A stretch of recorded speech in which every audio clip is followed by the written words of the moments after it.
महाराज जी, हमारे मन को सत्य असत्य का ज्ञान होने पर भी वो क्यों हमेशा गलत मार्ग अर्थात भोगों की अभिलाषा? कई बार चर्चा में कहा है कि हम अपनी जानकारी का पूरा प्रयोग नहीं कर पाते हैं क्योंकि हमारे अंदर अध्यात्म की कमी होती है। हमारे अंदर नाम जप का बल नहीं है, अध्यात्म बल नहीं। जैसे हमें पता है कि ये नहीं करना चाहिए, लेकिन वेग आया और हम वो कर बैठते हैं। बाद में हम सोचते भी हैं कि यार नहीं करना चाहिए, पहले भी सोचा था कि नहीं करना चाहिए, लेकिन ऐसा लगता है जैसे कोई भूत सा आता है और जबरदस्ती हमको करवा करके चला जाता है। ऐसा अनुभव होता है ना। वो भूत है वेग, काम का वेग, क्रोध का वेग, लोभ का वेग, मोह का वेग, अहंकार का वेग। तो इन वेगों को रोक सके कोई और अपनी जानकारी का प्रयोग कर सके, वो वही होता है जो भजन करता है। देखो, संत महात्मा अपनी जानकारी का प्रयोग करके अपने को बचाते हुए जगत मंगल करते हैं। नाम जप के द्वारा होगा। अगर नाम जप अधिक से अधिक करने लगो तो आपकी बुद्धि बलवान हो जाएगी, और बलवान बुद्धि मन रूपी लगाम को खींचेगी तो इंद्रिय रूपी घोड़े ठीक रास्ते पे चलेंगे। तो आप खूब नाम जप कीजिए। कोई नशा तो नहीं करते? हाँ हाँ, अच्छी बात है। पवित्र भोजन करो, नाम जप करो, दूसरों का उपकार करो और भगवान से प्रार्थना करो, तो ये सब मिलकर आपको बलवान बना देंगे। तो जो करना चाहिए वो करो, जो नहीं करना चाहिए उसका त्याग कर दो। जी। हीना जी। राधे राधे राधे महाराज जी। महाराज जी, आपके चरणों में कोटि कोटि प्रणाम। महाराज जी, शरणागति के बाद भी श्री जी के प्रति पूर्ण रूप से भाव क्यों नहीं बन पाते महाराज जी? भजन की कमी, भजन की कमी। अभी शरणागत हुए कहाँ है? केवल तिलक कंठी लगा लेना शरणागत थोड़ी होता है। तन्वांग मनोभिर अमले सोहम त्वयि वाश्रिता। शरीर, मन, वाणी, अहंकार, स्वयं, तब शरणागति होती है। अभी तो केवल तिलक कंठी लगी हुई है। अभी भजन कहाँ है? अभी समर्पण कहाँ है? श्री जी को याद करना पड़ता है महाराज जी। अभ्यास करो, अभ्यास करो। ऐसा अभ्यास बनाओ कि बार बार चित्त राधा नाम में, मंत्र में लगे, और श्री जी से प्रार्थना करो कि मुझे अपनी शरण में ले लो। श्री जी से प्रार्थना करो। जी। शशि भूषण सिंह जी, भोपाल से। राधे राधे। राधे राधे महाराज जी। महाराज जी, मैं पहले ज्ञान मार्ग के साधन ध्यान, चुप साधन, मौन आदि का प्रयास करता था। आपको सुनने के बाद भक्ति में भी रस आने लगा, लेकिन पूर्ण श्रद्धा नहीं है नाम रूप लीला में। ऐसी स्थिति में क्या नाम जप के साथ साथ अन्य साधन जो करता था क्या कर सकता साधन हूं? करते हैं? चुप साधन महाराज जी। क्या चुप साधन है? शांत शांत बैठ के अप्रयत्न अप्रयास होके। तो शरीर को शांत बैठाना कोई शांत है क्या? चुप साधन का मतलब होता है मन का मौन, चित्त का चिंतन रहित हो जाना, अहम का क्रिया रहित हो जाना, बुद्धि का एकमात्र परमात्मा में स्थित रहना, उसे चुप साधन कहते हैं। अभी चुप साधन का मतलब क्या समझा है? चुपचाप बैठ जाना, ये तो कायरता होगी, ये तो मूढ़ता होगी, हमारा समय व्यर्थ जा रहा है। सच्चिदानंद का चिंतन नहीं हो रहा, हम चुप बैठे हैं, तो हमारे कायरता पूर्ण क्रिया से समय व्यर्थ जा रहा है। समझना चुप साधन किसे कहते हैं। चुप हो गया, मन शांत हो गया, परमात्मा में स्थित हो गया, उसे चुप साधन कहते हैं। नाम जप करो और शास्त्रों का स्वाध्याय करो। जैसे श्रीमद् भागवत है, श्रीमद् भगवत गीता जी है। कहीं गीता जी में चुप रहने की बात कही भगवान ने बात कही है, मय्येव मन आधत्स्व मयि बुद्धिम निवेशय निवस्य मय्येव अत ऊर्ध्वम न संशया। तुम अपना मन मेरे में लगा दो, बुद्धि मेरे में लगा दो। तुम्हारा मन बुद्धि जब मेरे में लग जाएगा तो तुम मेरे में ही निवास करेगा, इसमें कोई संशय नहीं। तो मन लगाओ, प्रभु में लगाओ। कह रहे विश्वास नहीं है? कैसी बात करते हो कि नाम रूप में विश्वास? किस पे विश्वास है तुम्हारा? विश्वास है, लेकिन इतना गहरा नहीं है जितना। नाम जप करो, शास्त्रों का स्वाध्याय करो, हर समय भगवान का चिंतन करते रहो, तो हृदय पवित्र हो जाए। फिर हमें बताना, पहले हृदय को पवित्र करो, नाम जप करो, पहले जो कह रहे हो वैसे चलो, तो पहुंच जाओगे। सब शुद्ध ज्ञान यही है, सब कुछ भगवान ही बने हुए हैं, सब ब्रह्म ही बना, वही आकार है, वही निराकार है, वही साकार है, वही निर्गुण है, वही निर्विकार है, उसके सिवा कुछ नहीं है। तो नाम जप करो। बहुत मनमानी आचरण करने से कभी आध्यात्मिक की सिद्धि नहीं होती। बहादुर हो तो हर समय नाम का चिंतन करके दिखाओ, फिर देखना नाम क्या चमत्कार करता है। ठीक है? इंद्रजीत जी चंडीगढ़ से। कुंज बिहारी श्री हरिदास महाराज जी, श्री हरिवंश। महाराज जी, एक साधक को ऐसा क्या करना चाहिए जिससे उनके गुरु देव पर आने वाले कष्ट और विपत्ति दूर कर सके वो? गुरुदेव में कष्ट विपत्ति आती ही नहीं है। उनके सच्चिदानंद स्वरूप को हम जान जाए तो हम दुख रहित हो जाएंगे। हाँ, आप शरीर में तो लीलाएं होती रहती हैं, शरीर में जो लीलाएं होती हैं अब वो तो उनकी स्वेच्छा की लीला है। अगर वो मिटाना चाहते तो श्यामा प्यारी कुंज बिहारी सर्व समर्थ है, मिटा सकते हैं। और वो मिटाना नहीं चाहते हैं तो हम कैसे मिटा पाएंगे, वो जब स्वयं मिटाना नहीं चाहते। और ये जानबूझ करके संत महात्मा जन स्वीकार करते हैं, अगर वो ना कर दे तो नष्ट हो जाए।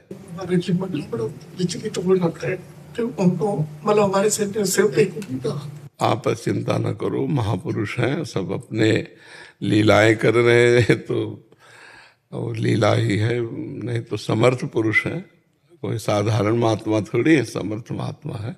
आप निश्चिंत रहो और बिहारी जी से प्रार्थना करो। हाँ हाँ, बस बिहारी जी की कृपा से ही ये हो सकता है। बिहारी जी और गुरु जी दो नहीं है, वही है, एक ही है, पर फिर भी बिहारी जी से प्रार्थना करो। महाराज जी, अगर एक साधक के सामने कोई उसके गुरु देव की अवहेलना या अपशब्द बोले तो साधक को क्या करना चाहिए? तो उसको पागल समझकर चल देना चाहिए। ऐसे से नहीं बात की जाती है। बातुल भूत विवश मतवारे, ते नहीं बोले वचन विचारे, तिनकर कहा सुनी नहीं काना। तो ये पंचभूतों में माया के आकर्षण में भ्रमित जीव है ना, पंचभूत देहात्म अभिमानी, ये लोग संतों के विषय में कुछ भी बोलते रहते हैं। तो ऐसे नीच पुरुषों की बातें कान से ही नहीं सुनते। पागल, जैसे पागल आदमी रोड में गाली देता चला जाए तो हम लोग क्या करते हैं, उसकी उपेक्षा कर देते हैं। ऐसे वो पागल आदमी है। अगर पागल ना होता तो भला संत के प्रति कोई कैसे ऐसा कह सकता है? तो संतों का विरोध करना, संतों की निंदा करना, ये सब माया में पागल लोग हैं। बेचारों को क्षमा करना चाहिए, उनको दंड नहीं देना चाहिए, क्योंकि वो ऐसे ही पागल, वैसे उनकी बुद्धि ही खराब है। उमा क्षमा सापो होते भारी, अपने कर्म जाय अपकारी। जो अपकारी है, निंदक है, तिरस्कार करने वाला संतोष है, उसका कर्म ही उसको नष्ट कर देगा। हमको चाहिए कि उसे क्षमा कर देना चाहिए। हमारी तरफ से क्षमा है, लेकिन उस उमा क्षमा सापो होते भारी, उसने जो कर्म किया है वो उसको दंड देगा ही, उसके पुण्यों का नाश कर देगा। और सुकृत का नाश हुआ तो दुख भोगना ही पड़ेगा। अपने कुछ उसमें ना बोले, अपने कान में अंगुली डाले और चल दें। जहाँ संत शंभु श्री पद अपवादा, कही सुनी तहाँ अस मर्यादा, काटी जीभ तासु जो बसाई, और श्रवण मुंद न तो चले पर आई। दो स्थितियां बताई। तो अपने वैष्णव काट कूट तो करेंगे नहीं, अपने तो कान में अंगुली डाली और जय कुंज बिहारी श्री हरिदास, कुंज बिहारी श्री, वहां से चल देना चाहिए, उसकी बात नहीं सुननी चाहिए। महिमा जी राजस्थान से। श्री हरिवंश। श्री हरिवंश। राधे राधे गुरुदेव। गुरुदेव भगवान, मैं आपकी शरणागत हूँ। आपकी कृपा से आपके द्वारा दिए गए नियम एवं नाम जप का पूरा प्रयास करती हूँ। आपसे सत्संग में भरत जी का चरित्र सुना। वो इतने महान संत थे तो भी हिरण के बच्चे में आसक्त होने के कारण 2 बार जन्म लेना पड़ा, और मेरे से तो इतना साधन भी नहीं बनता। पूर्व पाप के कारण अंतिम समय में नाम ना चला तो निकुंज की प्राप्ति कैसे होगी? महाराज ये श्री जी से प्रार्थना करो। किसका प्रश्न है? ये श्री जी से प्रार्थना करो कि लाडली जो अंतिम समय में, मेरे बस की बात तो रहेगी नहीं, क्योंकि भयंकर दुख होता है जब प्राण निकलने को होते हैं। तो आप कृपा करो कि उस समय आप कृपा करके राधा नाम के रूप में स्फुरित हो जाओ, हमारा अंतिम बन जाए। तो शरणागति का यही लाभ होता है कि जब हम असमर्थ होते हैं तब शरण संभाल लेते हैं। जिनकी हम शरण में हैं, जब हम असमर्थ होते हैं तब वो संभाल लेते हैं। भगवान ने कहा है कि जो भक्त मेरा निरंतर चिंतन का अभ्यास करता है, मूर्छा के समय या अत्यंत दुख में, अंतिम समय जब वो भूल जाता है, तो मैं स्मरण बन के स्फुरित होने लगता हूँ। तो भगवान स्मरण बन के स्फुरित होंगे तो अंतिम हमारा समझ जाएगा। हमें अविश्वास नहीं करना, हमें विश्वास करना है कि हमारी लाडली जो अंतिम समय आएंगी और हमें लेके जाएंगे। गुरुदेव भगवान आप लेके जाए, बस दृढ़ विश्वास रखे ना, तो लाडली और गुरुदेव में कोई अंतर थोड़ी। वही लाडली जो है गुरुदेव हो, वही हमारी गुरुदेव है, तो वही आएंगे, हम अंतिम समय हमें ले जाएंगे। हमको विश्वास रखना चाहिए। सबरी मैया के गुरुदेव भगवान ने कहा राम जी आएंगे, 1000 वर्ष रोज सोहनी लगाना, पावड़े बिछाना, और फल आदि एकत्रित करना कभी अविश्वास नहीं हुआ। 1000 वर्ष तक रोज भगवान आए और सबरी मैया को निहाल किया।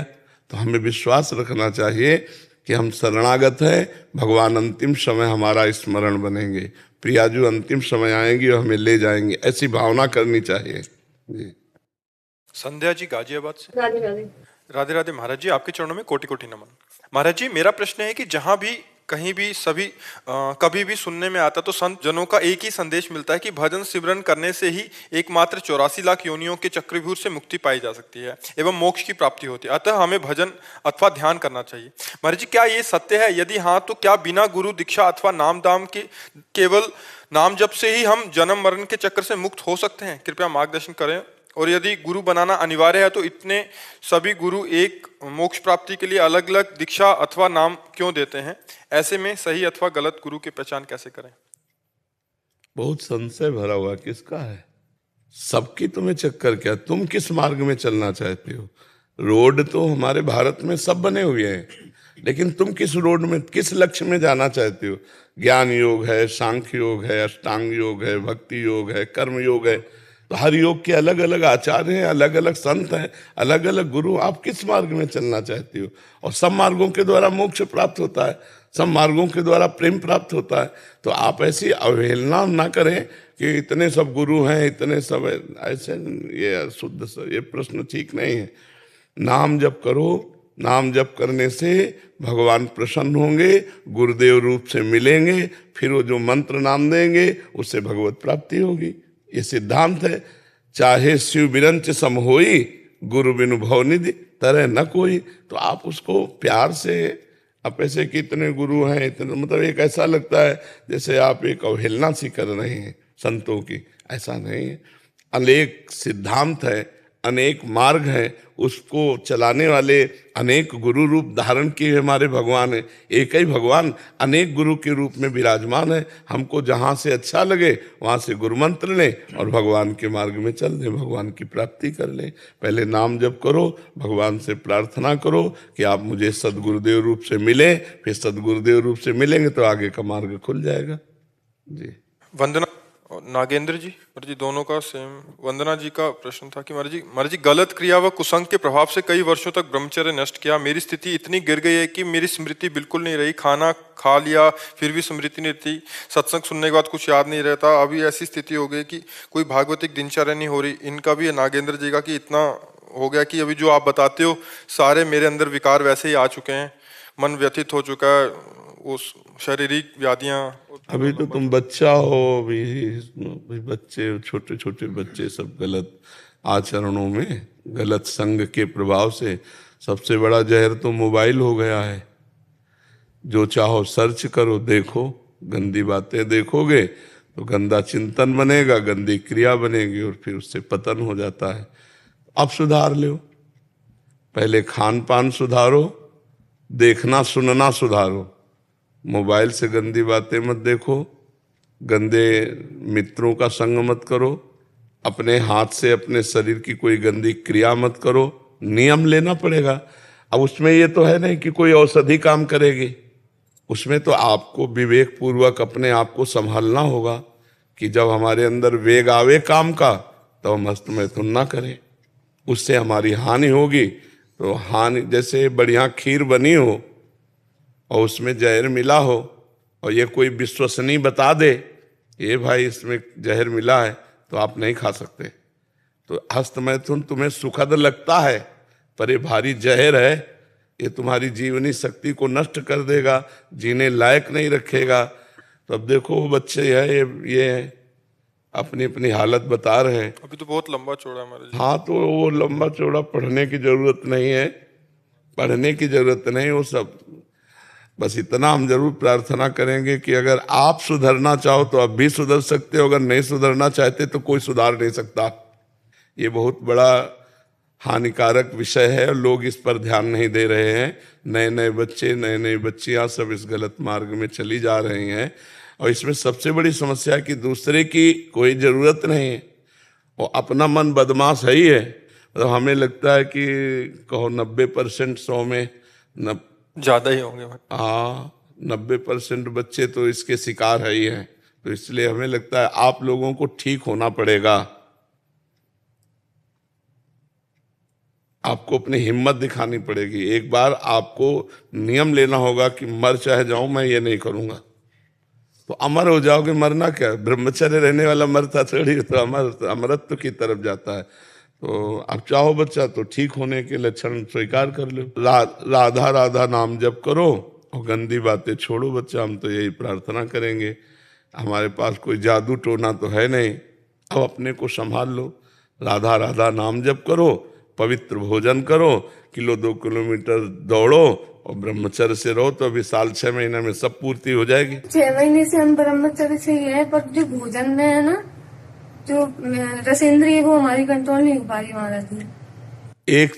एक चीज पहले नाम जप शुरू करो, अधिक से अधिक नाम जप करो, राधा राधा राधा राधा, सब धीरे धीरे ठीक हो जाएगा। महाराज जी, नागेंद्र जी कह रहे हैं कि आपने एक सत्संग में बोला था कि जो अल्पायु में ब्रह्मचर्य क्षीण करने वाले व्यक्ति अंदर होने जो भी विकार होते हैं, जो अंदर होते हैं, बीमारियां बताइए, वो उनसे व्यथित हूं। और अपने उसी सत्संग में कहा था कि ऐसे व्यक्ति ना तो संसार के लायक रहता है, ना ही परमार्थ के लायक रहता है। तब से मन में बहुत डराता है कि तुम तो परमार्थ के लायक ही नहीं बचे, तुम्हारा कल्याण नहीं, तो दूर रहा, तुम्हें नहीं श्री जी के लायक परमार्थ के लायक क्या, उत्साह नहीं रह जाता ना, वो एक बुझा बुझा जीवन होता है कि नहीं, बुझा बुझा।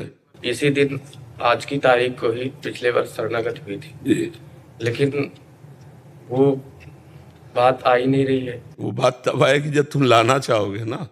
मान लो आपकी जेब में अमृत रखा है, आप उसको निकाल के चखो नहीं तो फायदा क्या। आपकी जेब में 1 करोड़ के चेक रखे, भीख मांगते घूमो तो कोई क्या करे। अब जब मंत्र मिला है, मंत्र जपोगे नहीं निरंतर, तो उसका प्रभाव कैसे आ जाएगा। केवल मंत्र ले लेने से बात थोड़ी होती है, निरंतर हमें जपना पड़ता है, हमें अच्छे आचरण करने पड़ते हैं, गंदे आचरणों का त्याग करना पड़ता है। ये भक्ति है, ऐसा थोड़ी मनमानी आचरण करें हमें फायदा मिल जाए, ऐसा नहीं। आपकी कृपा से श्रीधाम का वास मिला हुआ है जी 1 वर्ष से जी और जो मन में कभी भी प्रश्न आता है तो उसका उत्तर तुरंत मिल जाता है आपके द्वारा, जी मोबाइल से ही। जी। लेकिन यही व्यथा केवल अंदर अंदर जलाती रहती है कि तुम तो श्री जी के सेवा लायक भी नहीं हो, तुम तो परमार्थ के लायक ही नहीं। नहीं, अब छोड़ दो कि लायक नहीं हो, वैसे तो हम लायक नहीं, लेकिन श्री जी हमारी बड़ी कृपालु हैं। यही ये बात आती है, तुरंत आती है। हाँ, अगर हम लायक ना होते तो आपकी कृपा कैसे हो? हाँ, श्री जी बहुत कृपालु हैं। जब उन्होंने स्वीकार कर लिया तो हम नालायक का भी बेड़ा पार कर देंगे। श्री जी, हम नालायक लायक नहीं है ना, तो हम नालायक है ना, तो हमको स्वीकार तो उन्होंने किया है, नालायक के समझ के स्वीकार किया है, लायक समझ के तो स्वीकार नहीं किया, तो हमें नालायक की स्थिति में ही बेड़ा हमारा पार कर देंगे। हमको उदास नहीं होना, बस गंदी बातों से बचना है, गंदी क्रिया